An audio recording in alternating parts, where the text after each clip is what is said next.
And we're coming back to you live from the Duck Pond. I'm Zach. And I'm Sean. You're going to say park, huh? I almost said park. And then there's that pause. As soon as you paused, I was like, wait, it isn't the park.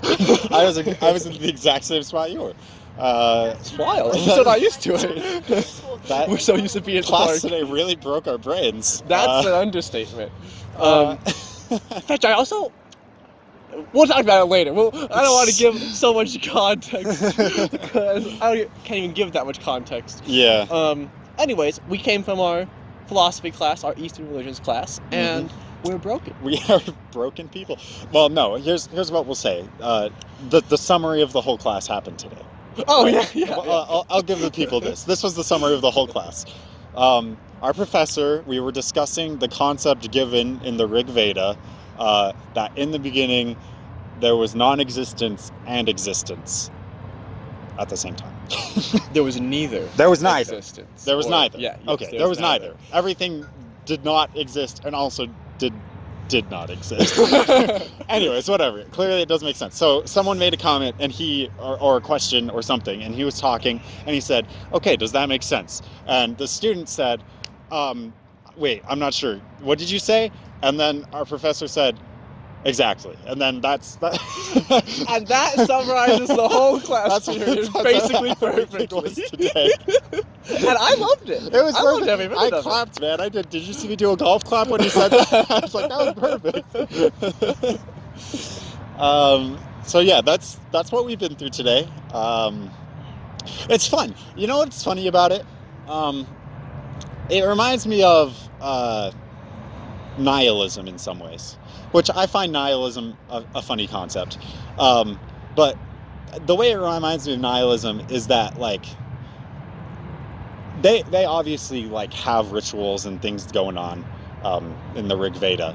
Right. But like, the acceptance of just, like, not knowing. I think that's like a true nihilist, one who actually finds peace in it rather than just dread. I think there's two types of nihilists, and those are the two types. Yeah. The ones that find peace in it are the ones who are like, okay, we don't know anything, but that's okay, because I can just do things in my life. Yeah. You know? There's a whole other side, right? Yeah. It's like, exactly. So it reminds me of that, but obviously it's different. But. And we even talked about that a little bit in class, right? Of just... So my brain is like, it's on 2 cylinders right now. Yeah, no, I understand. I totally get it. No, okay, so we talked about, like... Wait, listen. Everybody hear that? You gotta listen really close. Put your headphones up really close to your... That is the sound of Zach's brain grinding to a halt. You can hear it. There it goes. Okay. Whew. But I guess the question is, Zach's brain was neither working, but also at the same time was working. It was either working and not working yet. Oh, man, I hate it. Oh, man. So, like, we talked about how, like, in Western culture, like, we have this need for answers in our Western religions. Yeah. We're within the Rigveda, it talks about, like, not knowing. And, like, it's just okay. The first verse of the Rigveda is literally, it ends with just a pile of questions that it never answers. Yeah. And, like, that kind of hit home for me because, like, I was even thinking, like, as he was discussing it, I was like, I need answers. I'm like, fetch, man. Like, I'm that person who could have, like, freaking tear this thing apart until I get an answer that, like, works for me. And just, like, accepting I don't know, I'm like, oh man, fetch. Like, that kind of, like, scares me more than, not. It makes me think of this. It makes me think of my little sister Nikki. It's probably a good thing that she can't listen to this right now because she hates that. Exactly like you. She hates not having a concrete answer. Her major, she's in, like, chemistry because it's like equations. It makes sense, you know. Everything can be plotted out. And sometimes I tell her things in, like, my psych degree, some, like, theories of, like, personality and stuff like that, and she asks me questions. I'm like, I don't know, it's kind of vague. She doesn't like that. Like, no. So I wonder about the balance there. I think you need to find a balance between those two. Well, that's interesting because at the same time, I love not knowing because it drives me to want to know more about it. So now that's interesting. you love not knowing because it pushes you to find out more, which I think is totally valid. I'm not saying it's not. But I wonder, is that what the Rigveda is going for? Is what they want you, do they want you to continue to push to try to find answers, or do they just want you to find acceptance? Obviously, I feel like that's really hard because, like you mentioned, we only read a very small portion of the Rigveda. But I do think there is, I think maybe a little bit of both there, because I feel like it asks so many questions because it does want you to think about it. Yeah, absolutely. But then it also does be like, look, we just don't have the answer for you. It doesn't. Yeah, okay. It makes sense. It asks questions, and it doesn't ask questions for no reasons. Obviously, it does want you to think about the questions. Otherwise, they just wouldn't be there. Right. Right. But I do think acceptance, like you mentioned, is 100% in there as well. So. Okay, never mind. It's fine. I love how we came all the way over here, sat down, and we're like, we are still on this topic. How would it not be? We just talked about it for like an hour. This is what happens when we record Spicy Nuggs after the class rather than before. Honestly, I don't even know where to go. And you know what the biggest problem for me is? I didn't get to ask my question about the sacrifice of the horse with the horse penis. It mentions it in the Rigveda for the viewers at home. You even like it talked specifically about it at the very end of the sacrifice thing. It was like, now men take the horse penis, and I was like, what? And I forgot to ask. I remembered the butter, but I forgot. Don't worry, because next class we're doing the same exact thing. You're gonna have your chance. I'm exhausted. How can I do this again? It's like, no. I'm doing this twice a week for an entire semester. I'm so tired. My brain chugging along at 15% at this point. You see, I think there's gonna be like 100% a day where like I've just like had enough, and it's just like I'm there, but I'm not there anymore. You can stand up and try to flip your desk, but it's connected to your chair, so it just I go smacks flying. you. You just and we just watch you go flying out the window and just continually spinning out. And then you're gonna have a whole philosophical and religious debate on what that was about. I'd just be like, yeah, he's my co-host. I don't want to brag. I don't want to. Kind of a big deal. Kind of works miracles. He might be dead. I don't know. He is neither living nor dead. So, with this class, like just so far, it has like almost reignited a spark for me, where, and that's just like my love of learning. I feel like last semester especially, I had 3 classes, they were all so similar, going over the same thing, and it was just like, it was a slog. And even in like the very first seasons of this, like I think I brought this topic up, where it was just, like I want to be here, I want to learn new things, and that's like, with the whole discussion of like general classes, should we have general class? I think that's one of my arguments there. And like just coming back to this class, like I feel like it's reignited that for me, and like I'm just excited to. Well, that's great. Be here. I'm happy to hear that. Yeah, it's kind of exciting. I you know, on that note, I ponder because last semester, at the end of the semester, we discussed. We reflected back on our entire time we've had in college so far. Yes. Right? And, you know, I've still been kind of reflecting on, like, the past in college and high school and stuff, and, like, where the motivation comes from to be here. Right? And it's changed a lot throughout. And within, like, just semesters, it has changed and evolved, right? And I think purely what we want is what you just said, right? If it can be that. It probably should be. Maybe, question mark. I don't know if I want to say should there. Maybe that's what we strive for, something like that. Right. But I hate to say it, but I don't know if it's been that for very much of my time in college. You know what I mean? Yeah. So it's interesting, because I'm going to agree. I feel like when I first got here, I think it was. I had the passion to like I wanted to get my degree to go to Japan, but also I had a philosophy class my first semester. I had all these different like types of classes, and I just straight up looking back, like I straight up enjoyed those classes. Like I didn't love the work and stuff like that, but like I loved like learning and being there.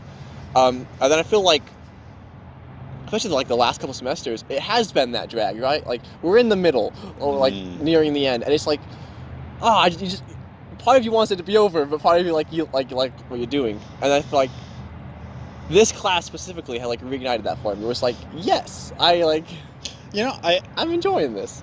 I mean, not to be that guy, but Way of Kings, Journey Before Destination. We're back. I think at the beginning of college for you, we'll take you as an example because I'm different from you, obviously. But like at the beginning of college for you, you were very excited to be here. You wanted to learn, and you had that motivation to experience the journey. Yes. Then as time went on, you hit like the slog, and is slog a real word? If it's not, I think it fits perfectly. Okay, great. The snog. Now, snog, I don't think is the word. I think slog is a much better. So you hit the slog, and maybe you can tell me if I'm wrong, but the focus almost shifted to just get done. Yes. You focused on the destination, which I think is just a natural. Passing the class. It's a natural thing to happen. But this class has helped you reignite and focus once again more on the journey. Does that? Right. And we talked about I don't know if we talked about it, but we have participation points in this class, 30% of our grade. Yep. And I'm gonna be straight up honest. I got a 2 out of 5 on my participation. Same here, man. And like I was devastated because I talked a couple times in class, and that's More than like me. that's 1,000 times more You than. definitely deserved one more point than I did, at least.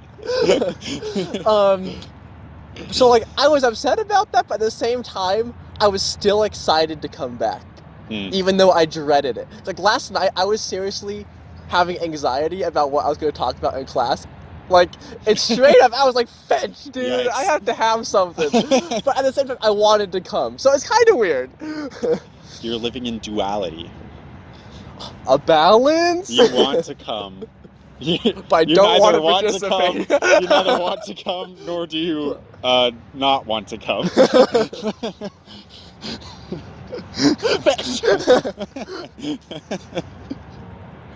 The paradox grows. Oh my gosh. This is going to be the new meme for this semester, isn't it? And I'm so down. Okay. Well, I'm gonna pull the reins on this conversation a little bit. Okay. Because we have 5 minutes left, ish. Wow. Probably 10, because we're us. But I want to see. This is the conversation Allison and I had over Christmas break. Okay. That I wanted to bring up with you because I was interested, because it's an ethical dilemma. One that we are wildly unqualified to talk about. Just wild. I mean, we have no business discussing this at all. We have no business discussing basically any topic we've gone over on Spicy Nuggs. So obviously I want to hear your take. Oh, of course. To better improve mine. And this came from, have you noticed those billboards? I feel like they're 85% of the billboards all through Ormond Provo on the freeway. It's for like a smartwatch essentially, but it's for kids. Yep. The Gab Watch, I think it's called. Not a sponsor. Could be a sponsor. Although after I finish talking, you probably won't want to be. Okay. And I was just complaining. I was like, what's the deal with that? And at the time we were driving to my grandma's house. So we were going over the point of the mountain. Right. And I was like, and she was like, oh, you mean those? And there's like 3 billboards in a row that are the Gab Watch, of course, because that's what they do. And I was like, what is going on?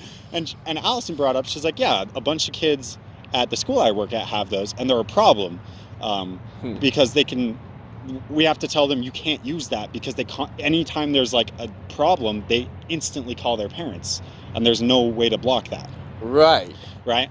So we were discussing like the implications of that, and it kind of shifted into the fact that parents can track their children on those watches. Okay. And I don't like that. But I can see why they do it, obviously. But we were talking about just like, so you have the ability to know where your child is at all times. like, what does that do to your child? Not that they necessarily even know that you can do that, but like, what does that do to them if they find out? Like, where's the trust there? I don't know. Like, thoughts on that? Like, just tracking your child, not someone else's. So I can, like, part of me can understand why they might want to, like, in case something happens to their kid or something, right? Yeah. But at the same time, I do feel like a necessary part of life is giving people that amount of trust and trusting them to make right decisions, or like, and even failing to do so. I think that's a really important part as well. Like, maybe your kid sloughs class or something, right? And you know, because you were tracking them, and you get mad at them when they come home. And you go, how dare you not be in class? Yada yada yada, right? But I feel like that is like the kid's almost a kid's choice. Yeah. Like, if he's gonna slough class, okay, like, obviously you should have like a conversation there, right? Like, if you do find out. But I think it's more up to having the kid understand why he shouldn't slough class. Yeah. And like having them come to that realization rather than you forcing it on them. So I kind of feel like that's kind of where that tracking thing goes for me, where it's like you're more forcing this upon them rather than giving them the agency to. Yeah, I agree completely. So Allison talked about, there's obviously different levels to this, okay? Right. Because like, obviously Allison works with like autistic children, right? And I can see a world, where there's a child and he tends to just go out and wander, Right. And that's endangering himself because he's a really young child and he's just going out and he just walks around and he's like, 8, That's one thing. I can deal with him having a watch, him or her having a watch, and you track it because like you need to. But Allison brought up this, and I very strongly disagreed with this, but she had a friend in high school. They all went to a friend's house, and then they were like, hey, let's go to a park together. And they went to a park, and her mom had tracked her on her phone and called and was like, why are you at this park and not at your friend's house, or, whatever, something like that. Right? Which, like, in high school seems like, I don't know. There should be some amount of freedom there, right. I think. Like, and I think I'm kind of a weird case because I didn't have a phone in high school, which is different from a lot of people. Right. So, like, my parents didn't even have a way to contact me ever. Like, me and Corby would go out at night and be out at parks 10 o'clock at night, and my parents were just like, they didn't necessarily love it all the time, but like they dealt, Right. And they were like, if you're going to be out like a long time, just give us a call at some point, let us know. Right. So be responsible. So like stretching this back even further to like just the idea of keeping in contact, because I feel like back in the 80s, like the idea was kick your kid out onto the street, let him grab his bike and go do whatever he wants for the entire day and don't hear from them at all.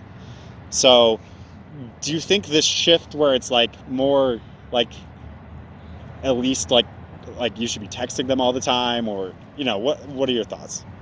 So, like, when I was growing up, and like even I still do this, which is hilarious. But like if I was going somewhere, my mom just wanted me to tell her where I was going, and if things changed, I end up going to a friend's house, and I'm going to be there for a while, just let them know. Yeah. Just in case they do need to come get me or something, right? Yeah. And like that was my whole thing, and then like I got my car and everything, and like obviously there's more freedom with that. But like I always had this habit. I just would let my mom know if I was going somewhere. Yeah. Like, and I still live at home right now. That's changing very soon. But like even if I go to Clay's house, I'll yell up the stairs, hey mom, I'm going to Clay's. I'm 23 years old, right? Like, I still let her know I'm heading out, and probably I'll be back home really late. Like, that's kind of what's implied there. But I do, from my experience, like, I do feel like maybe there's a middle ground there. Yeah. Where, like, obviously, like, a parent, I can totally understand them worrying about, like, their child and, like, where they're going to be and what they're doing. But I do think you have to give kids freedom to find their own way. Yeah. So. Yeah, I think I feel like, texting or calling your child at some point while they're out, or you contacting your parents at some point while you're out, I think that's a nice middle ground. I got so riled up talking about this because I was getting into like the rights of the children, because like if you hear you're being tracked, you feel very violated. Right, I would not want to be Exactly, tracked. I don't want to be. So why would a 10-year-old? Even if it's by his mom. So, I don't know. Anyways. I feel like there's like, it's hard to like say like this is the answer because like I feel like context matters a lot. Of course, yeah. And I feel like just different things are going to work for different people. Yeah. But I do like that example you brought up, like a mom tracking like their kid on the phone, like how dare you go to this park with your friends because your friends want to go to the park or something like that, right? Like that's pushing it for sure. Yeah. Like I feel like that's a bit much, but I don't know. I also feel like there's like a great opportunity to teach responsibility there for the kid. Like you mentioned, like there was that expectation you just call, right? Yeah. Like, hey, I'm gonna be out late. Like, okay, no problem. You are giving trust, and in return, they should show that they're responsible, right? Yeah. So, anyways, as parents, obviously we. This is not something I knew. Fetch, what are you talking about? You're my grandpa, and my son. True. Yeah. So, I mean, what are you gonna do? Listen here, whippersnapper. No, you listen here, child of mine. So I guess what we're saying in the long run is you should neither track your child nor not track your child. It all comes back to the paradox. You heard it here on Spicy Dog. Yeah, no need to add sound effects, Sean. I did it for you. Can you give us an outro sound effect, Sean? Yeah. Thank you all so much for watching. I'm still Zach.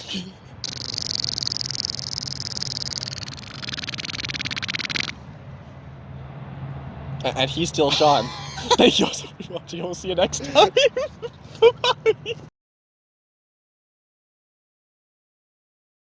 It's very big, big, big, big water. It's very big, big, big, big water. It's deep and dark and dangerous, scary and mysterious. In that big water.